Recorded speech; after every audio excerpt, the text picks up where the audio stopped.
के साथ में हमने पुष्कर के चुनावी मैदान में ताल ठोकी है। ये रावत राजपूत समाज के राष्ट्रीय अध्यक्ष हैं। इसके अलावा योगी अखाड़े के प्रदेश अध्यक्ष हैं और भगवा हिंदू युवा वाहिनी के प्रदेश अध्यक्ष हैं। विश्वास में जीत सकें तो मेरे साथ में मौजूद हैं रंजीत सिंह जी रावत साहब। धन्यवाद। नमस्कार रंजीत जी, आपका स्वागत है। क्या कहना चाहेंगे, आप किन मुद्दों को लेकर आप चुनावी मैदान में जा रहे हैं? जी, मुद्दे तो बहुत सारे हैं, क्योंकि पिछले कई वर्षों से यहाँ के जो विधायक बनते आए हैं बीजेपी कांग्रेस से, चाहे जो बनते आए हैं, उन्होंने काफ़ी सारे मुद्दों को छोड़ रखा है। तो उन मुद्दों को हम नहीं छोड़ सकते, क्योंकि हम एक किसान के बेटे हैं और किसान किसी भी कार्य को लापरवाही के द्वारा नहीं करता है। इसलिए हम लापरवाही नहीं कर सकते हैं और किसान का ये कर्तव्य होता है देश की रक्षा करना। वो हर तरह से रक्षा करता है। विधानसभा चुनाव में अभी बीजेपी और कांग्रेस के जो उम्मीदवार हैं, दोनों ही दावा कर रहे हैं कि उन्होंने काफ़ी विकास कार्य करवाए हैं, काफ़ी काम किए हैं। आपका क्या मानना है, क्या विकास कार्य हुए हैं?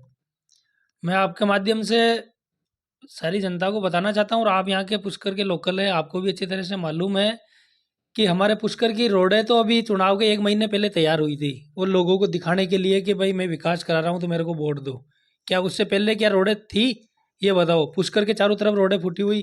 पुष्कर राज का जो सरोवर है उसके अंदर नालियों का पानी तक नहीं रोक पाए। ये दोनों ही पार्टियों के विधायकों को मौका मिल चुका, ये नहीं कह सकते। आज मैदान में जितने भी जो पहलवान उतर रहे हैं ना, कि दावा ठोक रहे हम ऐसा कर देंगे वैसा कर देंगे, इनको सबको मौका मिला हुआ है। इन्होंने आज तक कुछ नहीं किया और अब क्या करेंगे। और हम जो किसान हैं, हमें मालूम है किसान का दुख और दर्द क्या होता है। आज किसान को रात के समय में बिजली मिलती है सिंचाई करने के लिए। क्या किसान की कोई ज़िंदगी नहीं है क्या? वो रात को सोना चाहिए या खेत में जाकर के अपने खेत के अंदर पानत करे? और दूसरी बात, जंगली जानवरों का सामना करे। किसान भी, वो भी तो इंसान है बेचारा, और वो पूरे देश को पालता है। और उसको, उसके लिए खेत में ये मान लो सिंचाई करने के लिए रात को बिजली दी जाती है। ये क्यों दी जाती है? ये हमारे नेता कहाँ चले जाते हैं। दूसरी बात, दिन को भी जब बिजली देंगे तो या तो सुबह 4 बजे आएगी। जब सुबह 4 बजे वो बेचारा नींद से भी नहीं जगता, उससे पहले उसको अपने कुएं की मशीन को देखना पड़ता है। और या फिर रात को 11 बजे आएगी। 11 बजे से 2 बजे 4 बजे, पता नहीं कितने, कोई समय नहीं होता इनकी। जैसे मर्जी होती है बिजली पावर हाउस वालों की, वैसे ही ये बिजली दे देते हैं। इसको कोई रोकने वाला नहीं है। दूसरी बात, कई बार ऐसा होता है कि ट्रैपिंग होती है, बार बार ट्रैपिंग होती है। किसान अपनी मोटर चला के खेत में नहीं पहुंचता, उससे पहले बिजली चली जाती है। और जब किसान लोग परेशान होकर 2-4 दिन परेशान होकर के यहाँ आते हैं, बिजली पावर हाउस में धरना देते हैं, बोलते हैं, तो कहते हैं कि हमारा जो मीटर है या हमारा जो वो चलाने का जो सिस्टम है वो कमज़ोर है, इसीलिए ट्रैपिंग हो जाती है। तो कमज़ोर क्यों है? ये जो सरकार के अंदर जो बैठने वाले नेता, उनको उपलब्ध क्यों नहीं करवाते हैं? इसीलिए किसान के लिए क्यों नहीं सुनते हैं? जबकि पूरे पूरे देश की अर्थव्यवस्था सिर्फ किसान पे टिकी हुई है। किसान को ये इतना दुखी क्यों करते हैं? जो विधायक जी हैं, उनका दावा है कि उन्होंने क्षेत्र में खूब काम किया है, खूब विकास किया है। रावत समाज से आप आते हैं, रावत समाज के लिए भी उन्होंने बहुत कुछ किया है, तो ऐसा मानना है उनका। तो आप क्या कहना चाहेंगे इस मुद्दे पे? रावत समाज को तो उन्होंने देखी नहीं। उन्होंने ये सोच लिया रावत समाज तो बेवकूफ़ है, समाज के नाते वोट देगी, ये सोचा है। और यदि वो रावत समाज का यदि इतना ही कुछ करना चाहते हैं, तो मैं भी एक रावत हूँ, रावत समाज से हूँ। और मेरा गांव पूरा का पूरा, ये मान लो 98% रावत समाज का है। और उस 98% गाँव की ये हालत है कि 10 साल पहले इन्होंने एक रोड हमारे गाँव में डलवाई थी, कागजों में, मौके पे नहीं बनवाई, कागजों में पीडब्ल्यूडी में डलवा दी। उस रोड पे सरपंच भी विकास नहीं करवा पा रहा, क्योंकि उनके पैसा ही नहीं आता सरपंच के। और नहीं ये उन गांव में इन्होंने वो रोड बना के दी है, आज तक वो रोड वैसी की वैसी है। यदि विधायक इतनी ज़्यादा भी अपनी दिखाता है तो मैं उनको वो रोड भी गिनवा सकता हूँ। ये एक रोड का उदाहरण दे रखता हूँ, ऐसे सैकड़ों चीज़ें हैं। हमारे नरवर के अंदर हमने प्रयास किया, 250 लोगों ने इनको रिक्वेस्ट करी थी। एक हमारे झुंझार जी महाराज का स्थान है, बहुत पुराना, पूरी समाज उस झुंझार जी महाराज की इज्जत करती है, पूरी समाज की आस्था का केंद्र है। उस झुंझार जी महाराज के बाउंड्री करवाने के लिए इनको बोला, कम से कम 250-300 लोगों ने इनको रिक्वेस्ट करी, वहाँ ये आए थे। तब इन्होंने कहा हो जाएगा, वो कागजों में करवा दिया। आज वहाँ पर नींव भी नहीं लगी है उस बाउंड्री की, ये मान लो। ऐसे कई हज़ारों में काम ऐसे गिनवा दूँगा, सैकड़ों काम कार्य गिनवा दूँगा जिनकी सिर्फ़ कागज़ों में फ़ॉर्मेलिटी है। रोज़ कागज़ आते हैं कि इस गाँव में 3 करोड़ लगा दिए, इस गाँव में 6 करोड़ लगा दिए, वो करोड़ दिखने तो चाहिए ना कहाँ लगा दिए।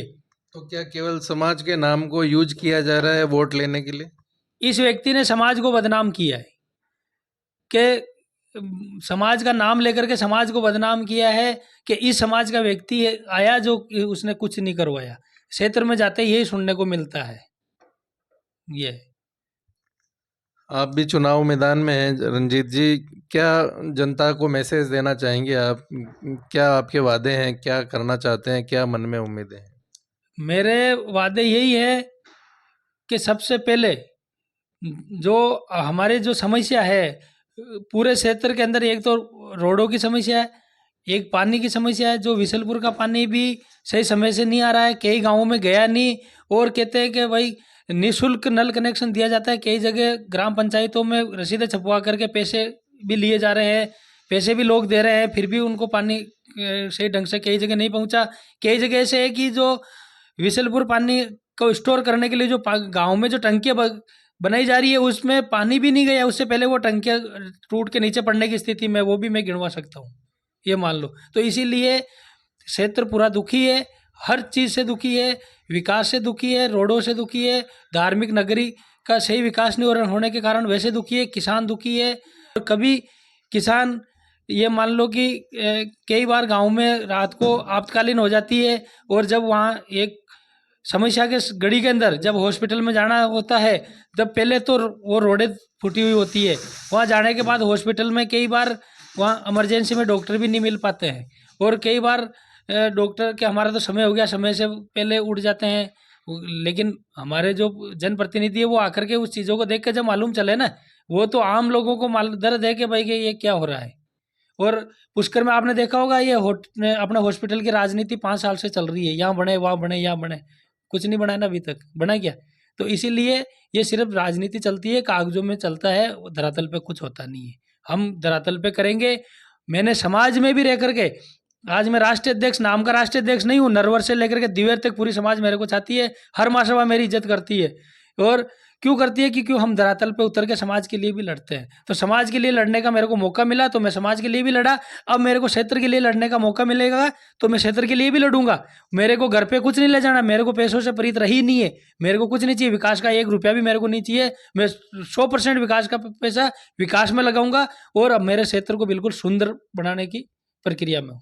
आपका चुनाव चिन्ह क्या है? मेरा चुनाव चिन्ह वो जिसको गांव में अटैची बोला जाता है, वैसे वो बोलते हैं अंग्रेजी, हाँ, ब्रीफ केस बोल रखा है, अंग्रेजी का शब्द दे रखा है, और जिसको गांव में अटैची भी बोला जाता है। ब्रीफ केस के सामने 25 तारीख को सारी जनता से अपील है कि जाए और मेरे जो चुनाव चिन्ह है उसके सामने वाला बटन दबाए और विजय बनाए और आपकी सेवा का मौका दिया जाए।